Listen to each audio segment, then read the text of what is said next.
উপজেলাগুলোতে টিকা দেয়া হামের উচ্চ ঝুঁকিপূর্ণ ৩০ উপজেলায় প্রকোপ কমলেও বাড়ছে ঢাকামুখী রোগীর সংখ্যা। বিস্তারিত জানাতে ডিএনসিসি হাসপাতালে আছেন সহকর্মী মনির হোসেন, যাচ্ছে তার কাছে।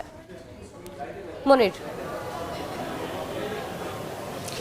রাজধানীর হাসপাতালগুলোতে এখনও হামে আক্রান্ত রোগীর সংখ্যা বাড়ছে এবং প্রতিদিনই এ সংখ্যা বাড়ছে। আমরা এই মুহূর্তে রাজধানীর ডিএনসিসি ডেডিকেটেড হাসপাতালে আছি। এই হাসপাতালেও গত এক মাস ধরেই আমরা আসলে যেটি দেখছি 400-র বেশি রোগী চিকিৎসা নিচ্ছে এবং ভর্তি থাকছে।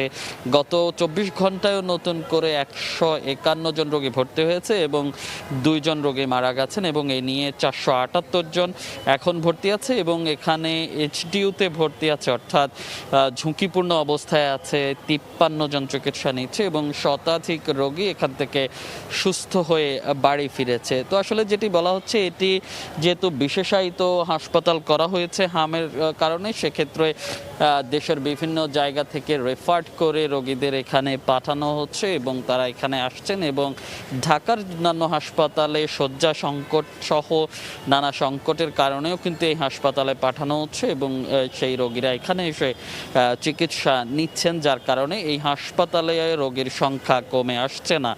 এবং অন্যান্য যেই উপজেলার কথা আসলে বলছিলেন যে শুরুতে অর্থাৎ 5 এপ্রিল টিকা দেয়া শুরু হয়েছিল যেই 30টি উপজেলায়, সেই 30টি উপজেলায় কিছু রোগীর সংখ্যা কমে এসেছে। স্বাস্থ্যমন্ত্রী দাবি করেছেন কিছু কিছু উপজেলায় শূন্যে নেমে এসেছে এবং যেই জেলাগুলোতে দ্বিতীয় এবং তৃতীয় ধাপে টিকা দেওয়া হয়েছে সেগুলো আরও 10 দিন সময় লাগতে পারে এই প্রকোপ কমে আসতে। সেক্ষেত্রে আগামী যেই ঈদ যাত্রা আছে সেই ঈদ যাত্রায়ও যাত্রীদের আসলে বিশেষ যে সতর্কতা, সেই সতর্কতা এবং যে স্বাস্থ্যবিধি মানার পরামর্শ দিচ্ছেন চিকিৎসকরা। তো এই ছিল রাজধানীর ডিএনসিসি হাসপাতাল থেকে হামের প্রাদুর্ভাবের সবশেষ খবর। ডিএনসিসি হাসপাতাল থেকে হাম প্রকোপের সর্বশেষ জানাচ্ছিলেন সহকর্মী মনির হোসেন।